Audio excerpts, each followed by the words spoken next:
सलाम, नमस्ते, सत श्री अकाल। मैं हूं रजा और आप देख रहे हैं रजाग्राफी की अंतरराष्ट्रीय प्राइम टाइम रिपोर्ट। एक वीडियो के अंदर दुनिया की तमाम बड़ी खबर आसान और सिंपल भाषा में आपके सामने। हजरात, बहुत बड़ा खतरा, चीन की तरह हमारे लिए बड़ा खतरा बांग्लादेश बन चुका है। हर दिन बांग्लादेश से कुछ न कुछ ऐसी खबरें आती हैं जो भारत को चिंता में डालती हैं। भाई, बांग्लादेश में उस्मान हादी की मौत हो गई। किसी अज्ञात व्यक्ति ने उस स्टूडेंट लीडर के सर में गोली मार दी। विदेश भेजा गया, लेकिन उस्मान हादी की मौत हो गई, जिसके बाद इल्जाम बांग्लादेश ने भारत पर लगा दिया कि इसमें भारत का रोल है, जबकि भारत का इस मामले में कोई रोल हो ही नहीं सकता। जो पहले से बिखरा पड़ा हो उस पर भारत क्या ही कुछ करेगा। बांग्लादेश की खुन्नस सिर्फ ये है कि भारत में शेख हसीना को पनाह क्यों दे रखी है। और ये बात बांग्लादेश की ये वाली बात सही है कि जब बीजेपी सरकार बांग्लादेशी बोलकर अपने ही मुसलमानों को अपने मुल्क से निकालने पर तुली है, तो बांग्लादेश की पूर्व प्रधानमंत्री को इसी बीजेपी ने बचाकर सेव क्यों रखा है। भाई, वापस फेंको इसे। सरकारी तौर पर बांग्लादेश ने 3 बार भारत से रिक्वेस्ट किया है कि शेख हसीना को हमारे मुल्क को सौंपिए, लेकिन मोदी सरकार का दोगलापन यह है कि भारत के मुसलमानों को बांग्लादेशी बोलकर भारत से भगाना चाहती है, लेकिन जो पूरी दुनिया जानती है कि शेख हसीना बांग्लादेशी है, उसे भारत में रखी हुई है। अब उस्मान की मौत हो गई, सर में गोली लगी थी, इल्जाम भारत पर था, और इसके बाद प्रदर्शन बांग्लादेश में शुरू हो गया। प्रदर्शन बांग्लादेश में इतना खतरनाक कि भारत की 2 जो बांग्लादेश में वीज़ा के लोकेशंस थे, वीज़ा दफ्तर थे, उसको बंद करना पड़ा, क्योंकि प्रदर्शनकारी वहां पहुंच गए और उन्होंने भारतीय दूतावास को नुकसान पहुंचाने की कोशिश की।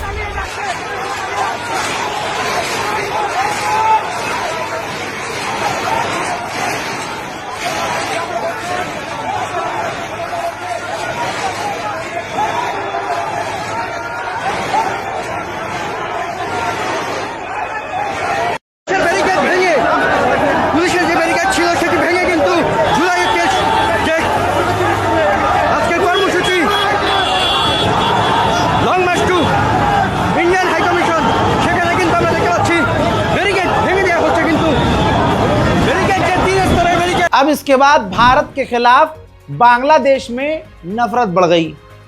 भाई, 7 सिस्टर्स जो कहा जाता है, अरुणाचल प्रदेश, नागालैंड, आसाम, त्रिपुरा, मिजोरम, इन तमाम इलाके को आज़ाद करने का ऐलान कर दिया गया वहाँ स्टूडेंट्स के द्वारा। आपकी स्क्रीन पर मौजूद ये जो भी वहाँ का छात्र नेता है, इसने भारत के 7 स्टेट को कब्जाने की बात कर दी कि हम 7 स्टेट्स, 7 सिस्टर्स को आज़ाद करेंगे, वहाँ कब्जा करेंगे, हम ये कर देंगे, वो कर देंगे, भारत का डोमिनेंस चलने नहीं देंगे, हम भारत की तानाशाही चलने नहीं देंगे। जबकि भारत का बांग्लादेश के इंटरनल मैटर में कोई रोल ही नहीं है।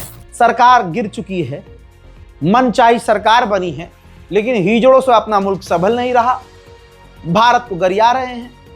इसके बाद दोस्तों एक और नेता है, ये छात्र नेता, ये देखिए, हर जगह 7 स्टेट्स को आज़ाद करने की मुहिम छेड़ दी गई।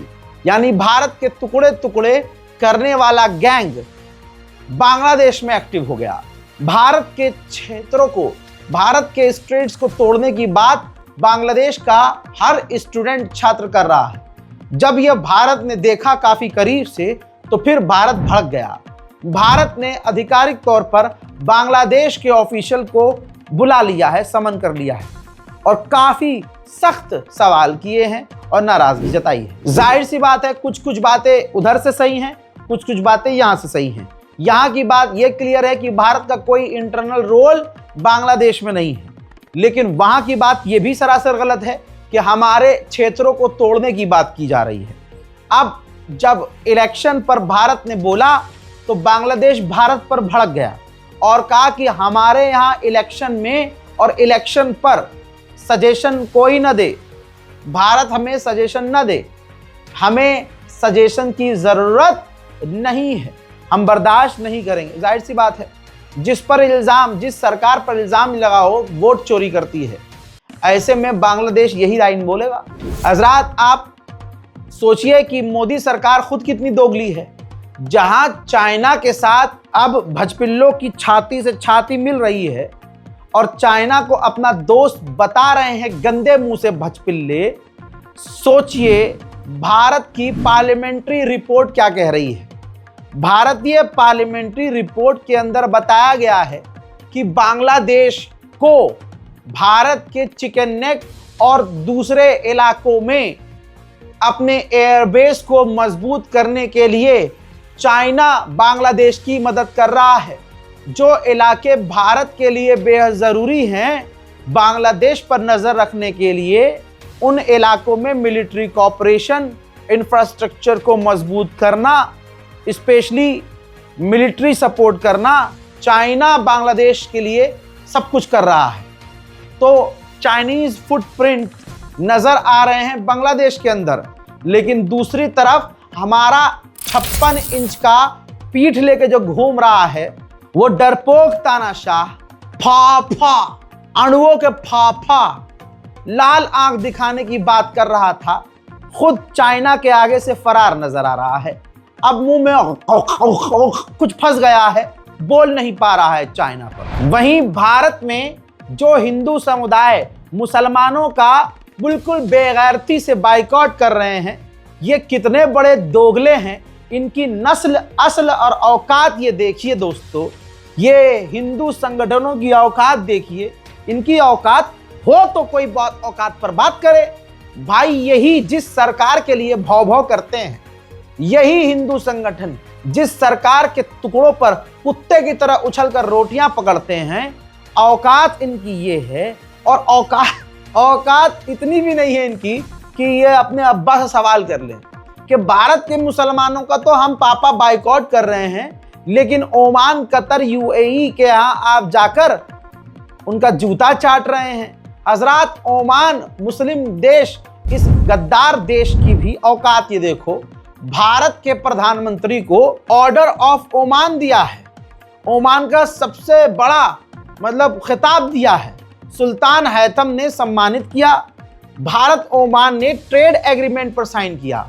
यानी आप यहाँ पर जो एक समुदाय, खास समुदाय है, उनको मस्जिदें ऐसे चुपती हैं जैसे, मैं क्या बोलूं समझ तो गए हो यो भैया। औकात इनकी देखिए, मुसलमानों का बाइकआउट हो रहा है और इनका बाप ओमान से जाकर ट्रेड एग्रीमेंट कर रहा है।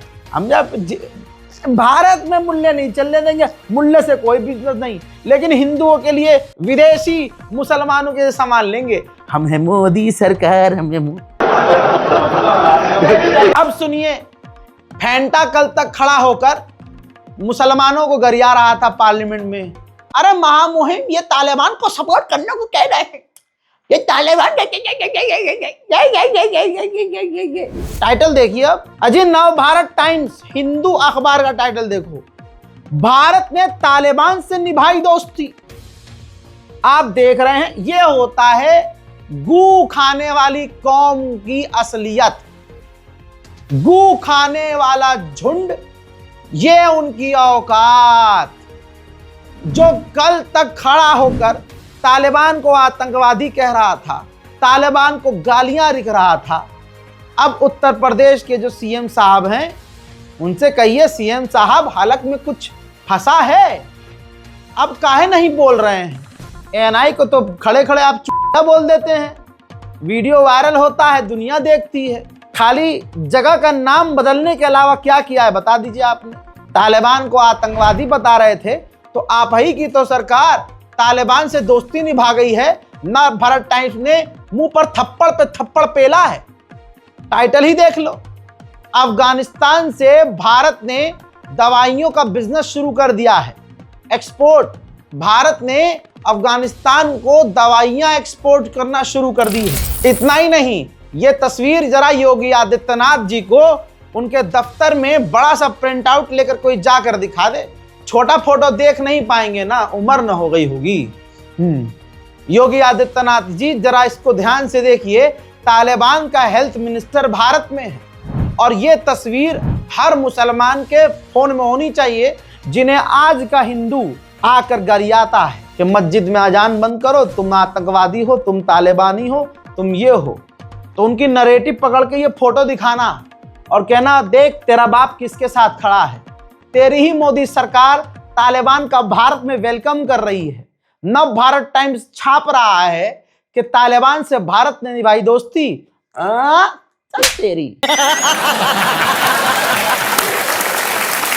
हजरत वहीं अफगानिस्तान के अंदर हमारे केले पहुंच गए हैं। ये देखिए, अफगानी खुद ये वीडियो बना रहे हैं कि हमें पाकिस्तान से सामान इंपोर्ट करने की जरूरत नहीं है, भारत अच्छी क्वालिटी के केले हमें दे रहा है। और यहाँ हिंदू झुंड, इसलिए कहता हूं खबर देखना जरूरी है। मुसलमान आज क्यों हर जगह रेला जा रहा है भारत में, ससुरों को कुछ पता ही नहीं है कि पूरे हिंदुस्तान में चल क्या रहा है। अबे भाई आप खबर देखो, जिन लोगों को ये खबर पता है।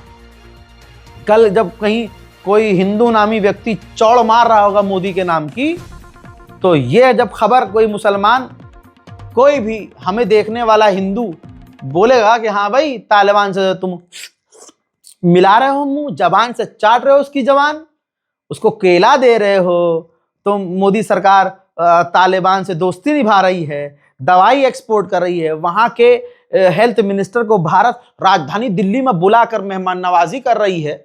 तो जब ये बात वो गूंज चाटने वाले सुनेंगे ना, कहेंगे यार इसे तो कौन सा न्यूज चैनल देखते हो, पाठशाला में तो हिजड़े वो बताते नहीं है, ये तमाम ये गोदी मीडिया वाले हैं ना, ये तो ये नहीं बता रहे थे, कौन सा न्यूज है। फिर आप कहेंगे चौड़ में रजाग्राफी नाम है काफी।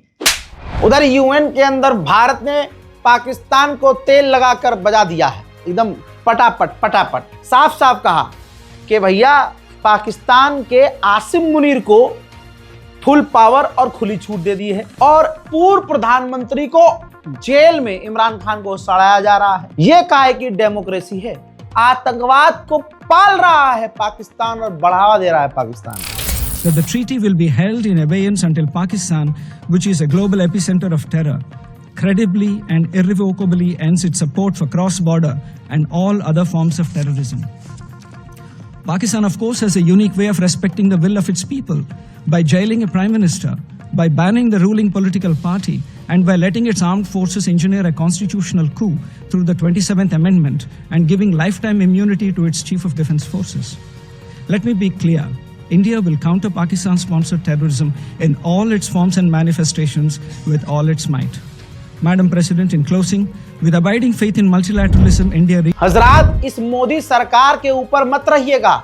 इनका हिंदुत्व दोगला, इनकी औकात दोगली, इनकी नस्ल भी गंदी। जो वंदे मातरम पर ज्ञान पेलने में बिजी हैं, इनके बाप दादाओं ने 40-50 साल तक भारत का तिरंगा आरएसएस के दफ्तर पर लहराने नहीं दिया था। जिनके बाप दादाओं ने भारत की आजादी की एक लड़ाई भी नहीं लड़ी, बल्कि अंग्रेजों के यहां इनके माता पिता झाड़ू पोछे का काम करते थे, वो आज सत्ता में आकर देशभक्ति की बातें कर रहे हैं। भाई तभी तो इतिहास इनका कुछ है ही नहीं, तभी तो एनसीईआरटी किताबें हो, इतिहास की किताबें हो, उसमें से पन्ने फाड़ रहे हैं, चैप्टर डिलीट करवा रहे हैं और चैप्टर नए नए ऐड करवा रहे हैं अपना फर्जी इतिहास लिखकर, क्योंकि इनका इतिहास कुछ है ही नहीं। चाइना के सामने चू नहीं निकलती मोदी जी की, लेकिन दोस्ती निभाने में आगे है चाइना से। दोगलापन और गद्दार, असली गद्दार कौन है देश के? मुसलमान गद्दार नहीं है। अजीत डोवाल का बयान 10 मर्तबा दिखा चुका हूं। माननीय अजीत डोवाल ने कितनी बार यह कहा कि आईएसआई ने मुसलमान कम हिंदू ज्यादा रिक्रूट किए हैं। भाई ऑपरेशन सिंदूर के दौरान जिसने भारत की जासूसी की कौन निकला? हिंदू। जिसने भारत की सेंसिटिव मूवमेंट, सेना की खास सेंसिटिव जगहें, इनकी तस्वीरें पाकिस्तान को पहुंचाई, ज्योति वो यूट्यूबर कौन निकली? हिंदू। उसका वीडियो तुम्हें कहीं ना कहीं मिल जाएगा। जब वो पाकिस्तान में एंटर कर रही थी ना, करती थी, तो जब उसका पासपोर्ट चेक करते थे भारतीय अधिकारी सीआईएसएफ बीएसएफ वाले, तो कहती थी BJP India Haryana, BJP Haryana. आप समझ रहे हो? वो वीडियो आज भी मौजूद है। तो भाजपा के समर्थक देश की गद्दार, यही है पूरी असली कहानी। तो चाइना भारत के खिलाफ क्या क्या कर रहा है। अरुणाचल प्रदेश में कब्जा कर लिया और ऐलान कर दिया, योगी की तरह उस इलाके का नाम बदल दिया। ठीक, उसके बाद क्या किया, बॉर्डर, भारतीय बॉर्डर के करीब कम से कम 200 किलोमीटर दूरी पर उसने अपने 70 से ज्यादा फाइटर जेट के हैंगर बना लिए और इतनी मजबूत हवाई पट्टी बनाई कि ड्रोन समेत बड़े कार्गो जहाज हथियार लेकर उतर सकते हैं। भारत के खिलाफ ये सब हो रहा है। अब मोदी जी की बारात के लिए तो तैयारी नहीं कर रहा वो।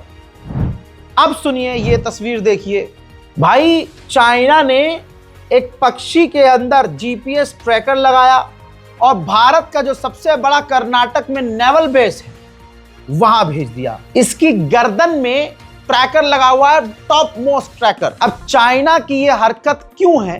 ताकि भारत की समुद्री ताकत कितनी खतरनाक है, भारत समुद्र में कितना ताकतवर है, भारत समुद्र की सुरक्षा में किस किस जगह पर क्या क्या चीज तैनात कर रहा है, उस पर नजर रखने के लिए चाइना ने यह हरकत करी। मुझे बताओ, मोदी जी की है इतनी औकात तो सीधा चाइना को मजबूत पैगाम दे कि भाई तुमने ये क्या किया है, नहीं है ना? फौ सबको पता है कि राजधानी दिल्ली में पोल्यूशन कितना है, इतना गंदा पोल्यूशन है कि आप सोच नहीं सकते। एक आदमी नॉर्मल ही दिल्ली में अगर रह रहा है तो एक दिन में सिर्फ हवा से ही उसको इतना पोल्यूशन अंदर जा रहा है कि 200 सिगरेट एक दिन में पी रहा है। इतनी खतरनाक हवा है। पूरी दुनिया की सबसे गंदी हवा भारत की राजधानी दिल्ली की है। दिल्ली वालों ने बटन दबाया था भाजपा का और चौड़ में हिंदुत्व की आड़ में भाजपा जीत गई। अब खून के आंसू दिल्ली वाले रो रहे हैं। मेरा खुद का दोस्त जो दिल्ली में रहता है वरुण, वो बेचारा कल तक जो सिर्फ भाजपा का स्टेटस लगाता था, अब वो खुद भाजपा की आलोचना कर रहा है। कल मैंने मैसेज किया, काहे बे भाजपा की आलोचना कर रहे हो, राम जी के विरोधी हो गए हो गंदे। तो उसने एक ही रिप्लाई किया, भाई मैं सब समझ गया। जितनी देर से इस देश का हिंदू समझेगा उतना ही ज्यादा नुकसान होगा। जितनी जल्दी इस देश का हिंदू संभलेगा, इस देश का कल्याण उतना ही तेज होगा। चाइना की दोस्ती पर भरोसा नहीं करना, ये भाई 2 का पत्रकार 5 साल से गा रहा है, लेकिन इतनी सी बात किसी को समझ में नहीं आती। अभी मैंने आपको बताया कि चाइना भारत के खिलाफ क्या क्या कर रहा है। अब भारत में, नई दिल्ली में, भारत के अंदर जो चीन के स्पोक पर्सन हैं, उन्होंने ये तस्वीर शेयर की, ट्वीट किया कि एक वक्त चाइना के अंदर भी ऐसा ही पॉल्यूशन था, तो हमने वहां का AQI जैसे कंट्रोल किया, हम नई दिल्ली का भी कंट्रोल कर सकते हैं, नई दिल्ली को भी मदद कर सकते हैं, भारत की मदद कर सकते हैं। ठीक, अब क्या भारत को चाइना से मदद लेनी चाहिए? क्यों भाई, आत्मनिर्भर हम नहीं हैं, हम चाइना पे क्या ही भरोसा करें। मान लीजिए चाइना ने नई दिल्ली में ऐसी जगह डिवाइस, एयर प्यूरिफायर के, मतलब कोई ऐसी टेक्नोलॉजी डिवाइस तैनात कर दिया जिससे पॉल्यूशन तो चलो खत्म हो रहा है, लेकिन उसी डिवाइस के अंदर कोई जासूसी वाली चीज होगी, उससे हमारे लिए कितना बड़ा खतरा होगा। ये बात सोचिएगा और फिर सरकार इस पर क्या रिएक्ट करेगी, सोचकर जवाब दीजिएगा, डायरेक्ट सरकार से पूछिएगा। उधर इसी चाइना ने जो भारत की मदद कर रहा है, पाकिस्तान के लिए उसने सबमरीन बना दी है। देखिए दोस्तों, तस्वीर आपके सामने है। पाकिस्तान नेवी ने लॉन्च भी कर दी है 4th हैंगोर क्लास की सबमरीन, जिसका नाम PNS गाजी है। चाइना के वुहान से इसको लॉन्च किया गया है। पाकिस्तान की नेवी की ताकत और बढ़ चुकी है। और सुनिए, पाकिस्तान और चाइना दोनों ही सेना भारत के बॉर्डर के करीब मिलिट्री एक्सरसाइज कर रही है। एक तरफ चीन खतरा पैदा कर रहा है हमारे लिए और यहाँ दोस्ती का हाथ दिखा रहा है। मुंह पे थप्पड़ मारना चाहिए, लेकिन मोदी जी खुद ही मुंह पे हाथ रख के इधर उधर घूमने में व्यस्त हैं। बताइए दोगलापन कितना है। पापा ने जंग रुकवा दी, नंगा हो गया ये भी खेल। भाई मोदी के चाहने वाले भी झूठे और मोदी जी भी झूठे। पूरी एड बनाई गई थी, पापा ने वॉर रुकवा दी, पापा ने वॉर रुकवा दी। भाई 2 हिंदू मारे गए, ये रही रिपोर्ट, ये रही न्यूज 24।